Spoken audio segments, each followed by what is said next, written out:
Morning to all of you. आज हम आपको पढ़ा रहे हैं बेटा user defined function. User defined function में क्या होता है, वो फंक्शन जो डिफ़ाइन करता है कोई भी यूज़र, यानी कि जो उन फंक्शंस का यूज़ कर रहा है। सबसे पहले ये क्या होते हैं, कुछ सेट ऑफ स्टेटमेंट्स होती हैं जो कोई पर्टिकुलर टास्क परफॉर्म करने के लिए यूज़ की जाती हैं। इससे आपकी प्रोग्राम की क्लैरिटी या रीडेबिलिटी बढ़ जाएगी और आपका प्रोग्राम क्या हो जाएगा, ज़्यादा एफिशिएंट हो जाएगा। अब आपने बोला सिंटेक्स क्या होता है इसका, def function name comma separated list of parameter doc string statements. ठीक है, डेफ क्या है हमारा यहाँ पर कीवर्ड होता है। फंक्शन का नेम हम कोई भी दे सकते हैं, ये यूज़र डिफाइंड है तो यूज़र खुद डिफाइन करेगा वो फंक्शन का नाम क्या ले लेना चाहता है, वो कोई भी हम अपने हिसाब से नाम उसका दे सकते हैं। जो भी पैरामीटर्स हम पास करना चाहते हैं उनको कॉमा से सेपरेट कर देते हैं, डॉक स्ट्रिंग और सारी स्टेटमेंट्स। अब इस चीज़ को हम क्या बोलते हैं, फंक्शन के नेम, और comma separated list of parameters को हम क्या बोल देते हैं, फंक्शन का हेडर। और इस पूरी चीज़ को हम क्या बोल रहे हैं, फंक्शन की डेफिनेशन। जैसे for example def function one, ठीक है, डेफ क्या है, कीवर्ड है, फंक्शन वन आपने क्या है, फंक्शन को नाम दिया है। 4 स्पेस के बाद आपने लिखना शुरू करा print I am learning function. ये पता है आपको, डेफ के बाद यहाँ 4 स्पेस छोड़कर फिर आप लिखेंगे print I am learning function. ये क्या है, फंक्शन को डिफाइन करना। अब जो आपने फंक्शन डिफ़ाइन किया था ऊपर, उसको कॉल किया जाता है। यानी कि अगर हमने एक फंक्शन कहीं पे डिफ़ाइन करा है तो हमने बोला था कि उसको हम प्रोग्राम में मल्टीपल जगह या मल्टीपल प्रोग्राम्स में उसको कॉल कर सकते हैं। ठीक है, तो it will return the value given in the print function. तो फंक्शन वन में हमने बोला कि हम फंक्शन को कॉल कर रहे हैं, तो हमारा आउटपुट क्या हो जाएगा, आई एम लर्निंग फंक्शन। ये हमारा प्रिंट में जो दिया है वो हमारा आउटपुट हो जाएगा। इसी तरीके से अगर हमें एक यूज़र डिफाइंड फंक्शन लिखना है राइट एंगल ट्रायंगल प्रिंट कराने के लिए, तो हमने लिखा def triangle. Def is a keyword, triangle is the function name, right. We are not passing any parameters here, so it is empty. Then print 1 dot 2 star 3 star 4 star. What will be the output when we call triangle function? जब हम इसको function को call करेंगे, triangle को, तो call करने का मतलब क्या है, हमने लिखा ट्रायंगल। ठीक है, जब इस चीज़ को हम क्या बोल रहे हैं, इन्वोकिंग और कॉलिंग द फंक्शन, ये कहाँ पर आएगा हमारे आउटपुट विंडो पे। तो ये क्या करेगा, प्रिंट करेगा star 2 star 3 star and the 4 star, right. अब फंक्शन रिटर्न कैसे करता है, वैल्यू यानी कि वो आपको वैल्यू वापस कैसे करेगा। जैसे आपने लिखा डेफ फंक्शन नेम, जितने भी आर्ग्यूमेंट्स आप पास करना चाहते हैं वो इसके अंदर आ जाएंगे, कॉमा से सेपरेट करते हुए। It can be multiple arguments and return the value. It will return the value based on the arguments, right? ठीक, तो आर्ग्यूमेंट्स पे हम पर्टिकुलरली कोई ऑपरेशन परफॉर्म करेंगे और उससे हमें क्या, में एक वैल्यू हमें रिटर्न होगी। जैसे हमने बोला डेफ एरिया रेक्टेंगल, यानी कि फंक्शन का नाम क्या कर दिया हमने, एरिया ऑफ रेक्टेंगल। ठीक, इसके अंदर अब एरिया निकालने के लिए आपको क्या क्या चाहिए, लेंथ और ब्रेड्थ। तो आपने लेंथ तो कॉमा ब्रेड्थ कर दिया, राइट। ठीक है, उसके बाद आपने बोला area is equal to length into breadth, यानी कि एरिया का फॉर्मूला क्या होता है, एल इंटू बी। अब क्या रिटर्न कर रहे हैं, एरिया, तो ये रिटर्न क्या कर रहा है, कोई वैल्यू। तो जैसे आपने आउटपुट विंडो में दिया एरिया ऑफ रेक्टेंगल, वो आपसे लेंथ और ब्रेड्थ जब यूज़र इनपुट कर देगा 30, 20, तो वो वैल्यू क्या दे देगा, 600 ऑटोमेटिकली, यानी कि एरिया की वैल्यू रिटर्न कर देगा। इस तरीके से जो हमारा फंक्शन है, जो हम यहाँ पर फंक्शन डिफाइन कर रहे हैं, वो जब हम उसको, वो इस तरीके से आपको वैल्यू रिटर्न करता है। अब आपको किसी नंबर का सपोज़ फैक्टोरियल निकालना है, ठीक है, ये आप लोग 11th में पढ़ चुके हैं फैक्टोरियल निकालना। आपने बोला डेफ फैक्टोरियल नंबर का आप जो है फैक्टोरियल निकालना चाहते हैं, ठीक। अब आपने बोला result is equals to, initially हमने बोल दिया 1, यानी कि इनिशियली क्या होगा, फैक्टोरियल हमेशा 1 रहता है, ठीक है। While number is greater than equals to result is equals to result into num. अगर नंबर 1 से बड़ा है, suppose number is 2 and result is 1, right? So what will be the result? Final result would be 2 and number is equals to number minus 1, यानी कि number क्या था हमारा 2, तो 2 minus 1 that is 1। इस तरीके से हमारे वैल्यू कम होती जाएंगी, समझ रहे हो। देखो आप जैसे 5 फैक्टोरियल निकालते हो तो 5 इंटू 4 इंटू 3 इंटू 2 इंटू 1, इस तरीके से आपकी वैल्यूज़ कम होती चली जाती हैं, तो दैट इज़ नम माइनस 1। तो सपोज़ नम में यहाँ पर 5 है, ठीक है, तो 5 जो है बड़ा है 1 से, ठीक है, तो 5 इंटू 1, तो इनिशियली क्या हो जाएगा 5, ठीक है, 5 माइनस 1 क्या हो जाएगा 4। तो पहले क्या रिजल्टेंट देगा वो 5, फिर नंबर क्या हो गया 4, तो 4 फिर 3 फिर 2 फिर 1। इस तरीके से वो आपको फैक्टोरियल कैलकुलेट करके देगा। जैसे आपने बोला आई जो है वो रेंज में है 1:5 के, तो यानी कि 1 से लेकर 4, 5 is not included in this range function, you have already studied right. Print करना है फैक्टोरियल ऑफ आई, फैक्टोरियल आई, ठीक है। अब इनिशियली क्या होगा, 1 नंबर लिया आपने, सपोज 1 इंटू, यहाँ पर क्या था 1 इंटू 1, 1 इंटू 1, ठीक है। वो रिजल्टेंट क्या आ जाएगा 1 इंटू 1 1, 2 इंटू 2 2, ठीक है, 3 इंटू 2 6, 4 इंटू 6 24। अब आप 5 का फैक्टोरियल देख लो, 4 का फैक्टोरियल देखेंगे हम, 4 इंटू 3 इंटू 2 इंटू 1, ये आ गया 24 आपका, ठीक है।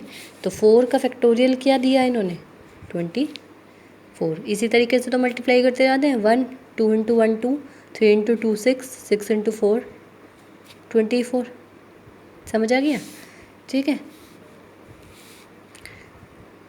अब बात करते हैं, देखो अब आपने बोला कि एड या सब्ट्रैक्ट करना है 2 वैल्यूज़ को और एक वैल्यू हमें रिटर्न करनी है। तो हमने बोला ऐड और डिफरेंस x, y, ऐड में हमने बोल दिया x + y, डिफरेंस को हमने बोला x - y, ठीक है।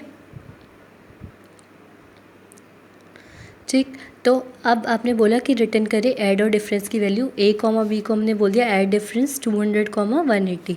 अब प्रिंट कराना है सम ऑफ 2 नंबर्स, वो कहाँ जाकर स्टोर होगा a, और डिफरेंस ऑफ 2 नंबर कहाँ जाकर स्टोर होगा v, ठीक है। तो सपोज ऐड को हमने a मान लिया, डिफरेंस को हमने v मान लिया, तो सम ऑफ 2 नंबर्स क्या होगा 200 + 180 380 और 200 - 180 20। तो ये इस तरीके से वैल्यू रिटर्न आपको हो जाएंगी, ठीक है। आप यहाँ पे पढ़ो पैरामीटर्स और आर्ग्यूमेंट किसी भी फंक्शन में। पैरामीटर्स वो होती हैं जो हम वैल्यू प्रोवाइड करते हैं पैरेंथेसिस में, ठीक है, जब हम फंक्शन का हेडर लिखते हैं, ठीक। तो ये कौन सी वैल्यूज़ होती है जो फंक्शन को काम करने में ज़रूरी होती हैं। और आर्ग्यूमेंट्स क्या होते हैं, जब हम फंक्शन को कॉल करते हैं। देखो यहाँ पर जब होता है जब हम फंक्शन का हेडर लिखते हैं तब हमें पैरामीटर्स की ज़रूरत होती है, और ये क्या होते हैं जब हम फंक्शन को कॉल करते हैं यानी कि आउटपुट विंडो में, तो तब हमारे को आर्ग्यूमेंट्स की ज़रूरत है, जो वो आर्ग्यूमेंट जो यूज़र पास करता है, ठीक है। जैसे आपने बोला def SI PRT return P × R × T upon 100, तो ये क्या है PRT, ये तो हो गया आपका पैरामीटर्स, और P, R, T की जब आप वैल्यू दे रहे हैं तो ये क्या हो गया आर्ग्यूमेंट्स हो गए। टाइप ऑफ आर्ग्यूमेंट्स क्या होते हैं, पहले पोजिशनल आर्ग्यूमेंट्स होते हैं, ठीक है।